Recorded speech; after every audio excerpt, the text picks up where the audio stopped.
Hello guys, Molweni. Welcome to my YouTube channel. If you're a new subscriber, welcome. If you've always been here, hello, hi, how's it? So I was racking my brain the other day because I kept thinking to myself, I want to talk about something, but I don't know what I want to talk about. So I decided to go to the archives and I my first video was just basically speaking about the mistakes that I'd made in South Africa, that I feel like I didn't have to make them if I had done like some financial research or whatever. But I mean, we're not there. We're not here nor there, but we're here now. So I think we should have a chat.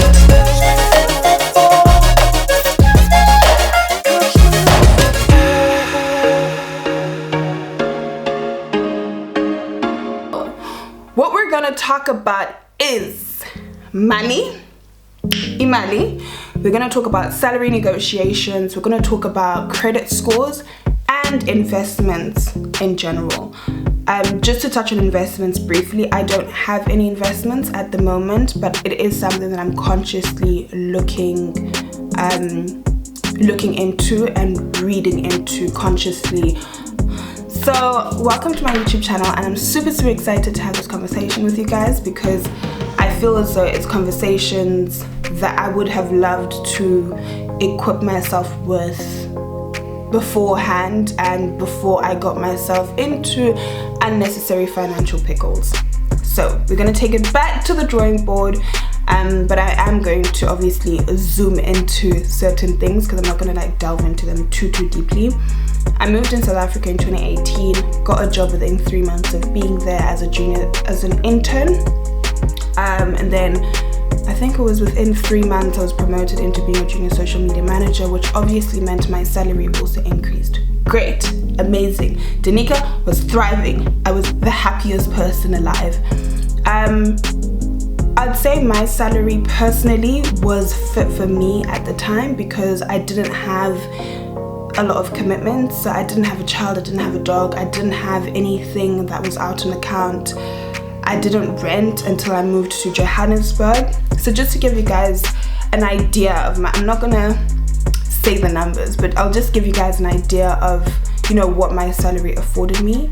So I was able to rent in Randburg, and my rent was 6,000 Rand at the time. I was able to buy electricity, I was able to buy groceries, I was able to go out here and there, and I was also able to pay for my fridge. So that was the first item that I got, which was on account. So when I say it was on account, basically the bank had to do a screening to check, you know, am I a good payer, so on and so forth, and can I afford to pay for this fridge? I think the most important thing was, can I afford to pay for this fridge, which I could. So in terms of my salary, I was earning quite decently, but I was also fortunate enough to receive quite a lot of help from my mom and my sister. Big up to them, and also my family and friends in general. So when it came to struggling, fortunately, I didn't have any struggles. Maybe like here and there, like maybe from 1 month to another month, it might be a little bit difficult, but I wouldn't say it was anything that was, you know, crippling me to a point of where it's just like, you know, and I don't want to go through it anymore. But nonetheless, I was happy, I was comfortable, and I was there. So remember, when I moved to South Africa, I didn't have any experience. So when it came to salary negotiating, I didn't do any salary negotiating. But also I didn't even do any research when it came to what am I supposed to be getting. And I think in hindsight, when I think of it, if anyone would have asked me, Danica, what would be some of the things that you'd advise me to do if I'm going into my first job, I think it's just actually important to have a look at what your peers are getting, and maybe trying to match that. I wasn't underpaid, but I think it would have been great if I had equipped myself with that knowledge to see, okay, am I getting what I'm supposed to be getting, and if not, how can I negotiate this? And I feel like it's also important to note, when you are being employed, you shouldn't only just look at the money that you're getting, but you should also look at additional benefits. And it's only now that I'm learning that there's other things that come in a package, and it's not just the monetary compensation, but is there medical aid? Is there, how many holiday allowances do I get a year? Do I get bonuses? Do I get increases? All those things that form part and parcel of the package. It's not just looking at the monetary value that you take home at the end of the month, but what else comes with that package. And I remember one of the things that I loved about the package that I had got with my first job in South Africa, they actually paid for me to go back to school. I didn't have to go back to school, but it was something that they thought I could benefit from, and I actually did. I went to Vega, and I studied a strategy course. Sorry guys, I really can't remember, but I just was not there. It was a very interesting course, and I think of it in hindsight, and I wish at the time I would have had the same mental capacity and focus that I had now in comparison to then. But I think I am also a little bit kind to myself because I just moved to South Africa. There were a lot of things that I was there were a lot of things that I was navigating at the same time. Being a junior social media manager, I think it was about a year or two, I then received a promotion at work from being a junior social media manager to being a midweight social media manager. So which is amazing for me because this obviously meant that I could slightly tweak my lifestyle as well. And the increase was actually quite good in my interpretation, and also it met the market in terms of what I'm supposed to be getting as a midweight social media manager. And I remember when I'd received my promotion, I then bought a car. So I was able to buy a car. I was able to pay for my car, rent, groceries. It was still a little bit of a stretch here and there because obviously I'd bought a car. So when we went into COVID-19, I remember I didn't pay my installment. I think it was for like 3 months. So my bank afforded me, I think a lot of banks actually did this, and I bank with Standard Bank, where they give you holiday payment. So I got holiday payment for my car, and it's simply because I'd applied for it and I got it, and a lot of people were doing it at the time. So I was just like, if this is money that I can put aside, great, amazing, cool. This is where I started to learn the importance of credit score. This is when I started to learn about negotiating your salary, about really interrogating how you can push a little bit more when it comes to asking for money that's a little bit higher in companies, and also just trusting yourself, because I feel as though, I might be wrong, I feel as though as Black people, or let me say in my family, we weren't necessarily taught how to negotiate salaries. It was just a thing of where, thank you, I'm going to move on, diabonga, and I'll just make it work. So whenever I think of some of the offers that I accepted now, I always think to myself, I could have actually negotiated that. And I don't know if it's a Black thing where we're not taught how to negotiate salaries, or if it's just in general uncomfortable conversation. I mean, I know I have seen conversations here and there on social media and on internet in general where there's conversation about us Black people not being able to negotiate money, and just being it's just an uncomfortable conversation in general. So whenever I look at things in hindsight now, I really try to research how much I'm supposed to be getting, but also making sure that I'm not putting myself at a shortfall, because I think it's also important to remember, guys, when you're actually being employed, they need you as much as you need them, and you're also going there to add value. You're not just going there just to keep time shining. So I think those are some of the things that I learned. Guys, it's so important to negotiate your salary, and I think you also need to almost do a little bucket list of, okay, what's important to me? Am I able to save? Am I able to pay my rent, pay my car, and still have change left, go out with my friends? All those types of conversations that I feel as though I didn't have then, that I really would have appreciated having now. And then, so this is something, and I feel like people will be like, okay, I'm a little bit obsessed with this. And I think the reason why I'm obsessed with credit score is because it has such a huge impact on your life. And I did not know that until I moved to South Africa. I didn't know the importance of maintaining a good credit score. I didn't know what it looked like. I didn't know what it sounded like, and I didn't know what I was supposed to do. So in a nutshell, when it comes to credit score, guys, it's just basically paying your bills on time. And if you can't pay your bills on time, making your bank know that you can't pay them on time. Or if you have direct debits, making sure that you have those necessary conversations with the bank to say, listen, this is what's up.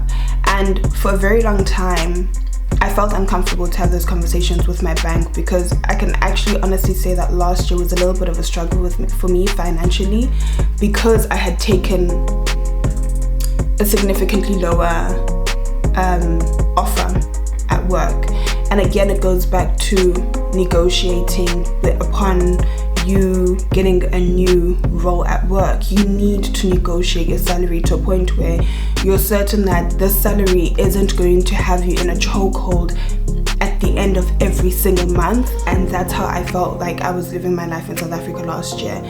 I could just about pay for my rent, groceries, my car. I still have it now, but if I'm being honest, it was a struggle to pay for it throughout the whole entire year. I had to keep on going back to the bank to ask them, hey, can you please move this?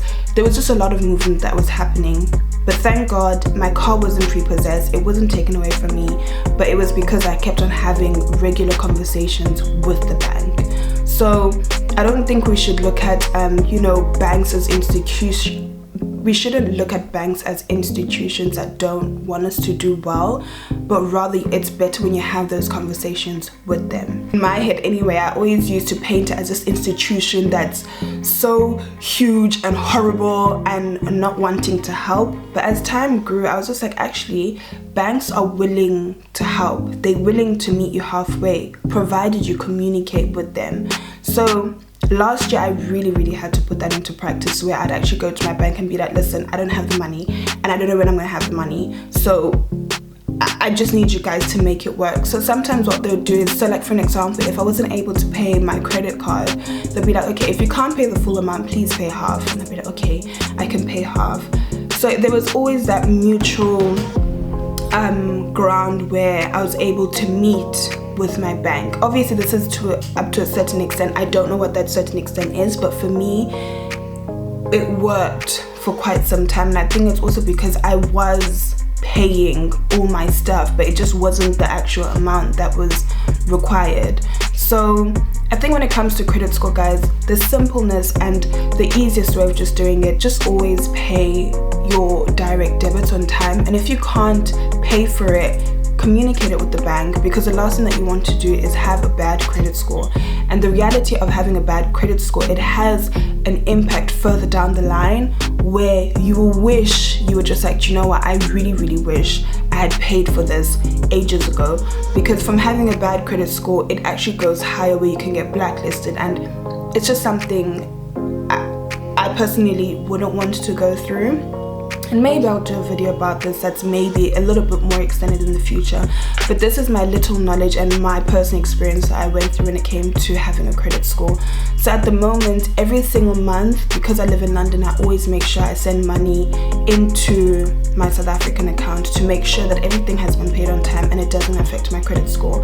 And that is with the ill intention that I know I want to buy a property next year. So with me, faulting on a payment, I know the repercussions that I'm gonna have to pay for, and it's not something that I'm willing to pay for. I learned on the job, and I do believe that experience is the best teacher, but I could have actually equipped myself better by, maybe going online, doing a few readings here and there, but I didn't.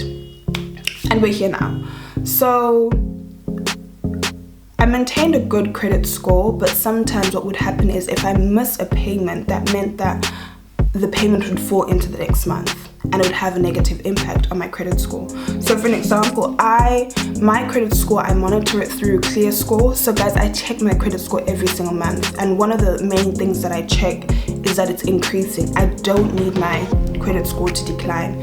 So I check it on my phone every single month. I have the app actually. I'm not going to show you guys, But I have the app, but I just briefly wanted to talk you guys through, you know, what it looks like and sounds like. So in South Africa specifically, you know, the highest credit score that you'll get is 740, and for me currently I'm sitting at 609, which is great because I think when I just left South Africa I was sitting on 530. In my opinion, for me personally, I was just like, okay, I'm in fire. And considering I wanted to buy a property, I wanted to invest in South Africa, these were some of the things that I consciously have to make sure that I'm fixing. So what this report basically does, it breaks down like all your accounts. So for an example, I have a credit card, I have a loan, and I also still have my car and also Wi-Fi that we pay for at home. So what it will do is it will basically break down all the things that you currently have on account and how much you owe. So in a nutshell, the best way to basically keep a good credit score is just to make sure that your items are paid in time. I've been broke before, and being broke is not cute. I feel like we shouldn't glamorize poverty. Poverty ain't cute. Not saving is not cute. Not having money, you know, on the 15th of every single month is actually the ghetto. So those are some of the things that I consciously teach myself now. And it's not to say it's been hunky-dory. I mean, there's definitely some months where I've decided to go and shop a little bit extra at Zara. But there's, like, for an example, I always make sure, okay, I have money to get to work.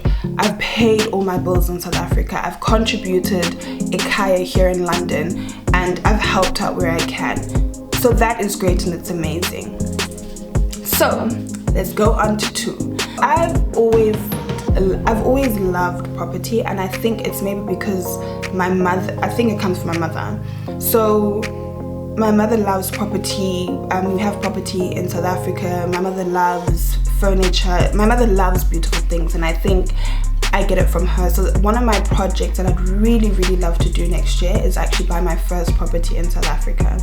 And this goes back to maintaining your credit score, having a good amount of money, but I feel like the main thing is maintaining a good credit score, because once I haven't been through the process, guys, of buying. I'm only going to be able to actually really tell you about this in full holistic detail when I actually buy next year. I'm aiming to buy before the end of next year, but once I start that process, I'll definitely share some insights with you guys here and there. But I noticed with buying property, it's also, for me personally, it's also a good way of saving, but it's also a good way of investing as well. And I say this with very little knowledge. So for an example, one of what my mom did with one of the houses that we had in South Africa, she basically rented it out to students, and that worked to a certain extent. But for me, those are some of the things that I'd like to do, is to buy property. Once I've bought the property, either rent it out to a family or rent it out to students. I don't know what my strategy will look like yet, but those are some of the things that I'd like to do. I also enjoy buying furniture. I feel like that's a little bit weird, but I genuinely enjoy buying furniture. I love buying linen, and I blame my auntie Sandisiwe, who I lived with in Cape Town. She would actually take me and be like, okay, Mdanam, this is what you need to look for, Gautengi linen. So I come from very strong females who, one, are doing amazing for themselves, but they also have this deep desire and passion for beautiful things. And literally all my aunties and my family members are all birds of the same feather when it comes to furniture and everything else. So I love shopping for furniture, curtains, cushions, glasses, cups, and just basically putting a house together. Guys, I enjoy it, and those are some of the things that made me sad about moving to London, was because I just felt like I'm losing part of myself, and I also felt like moving back home, really? I felt like I was basically stepping down. And because obviously in South Africa I was like going up, living on my own, renting for myself. I have my own car, struggling. But I was just like, yes, I have my independence, but it was a very cheated independence because I still needed help from my mom. So the reality of me having to move back, guys, I feel like it also played around with my confidence a little bit, because I don't care what anyone says, when you're moving back home, you have to adhere to the standard of your parents. So there's a certain level of humbling that I've had to do, where when I was in South Africa, I was just like, I'm living on my own, I can come back home on my own whenever I want, I can go MIA for 4 days. I can't go MIA for 4 days, I live with my mother, are you crazy? But then I remember talking to my mom was like, there's nothing wrong with moving back home if it hasn't worked out. You're young, it's okay, these things happen even to people that are older. But I think the most important part is just being real with yourself and being like, okay, this isn't working for me now, and I need to look for something else that's going to work for me. And fortunately for me, I'm also British citizen, so fortunately for me, I was able to move back. I was able to get a job, and I was able to basically get back to my hustle. But with everything that I do, it's extremely intentional. I send money every single month to South Africa without fail. Even doing this YouTube channel, it was very intentional, because I was just like, okay, I'd love to teach people what I went through when I was in South Africa. In terms of specifically specifically focusing on finance, mistakes that I made that other people don't necessarily need to go to. People don't need to go through. So yeah, so I've spoken about finance, I've spoken about credit score, I've spoken about investment. I hope you enjoyed this video that I've put together. It was a little bit of everywhere, but I hope you guys understood it, and I hope you guys were also able to take something out of it. Should I do another one, it will definitely be a little bit more constructive in comparison to this one. But I hope you guys are really able to take a little bit of information out of it, and I hope it was as fruitful for me as it was for you.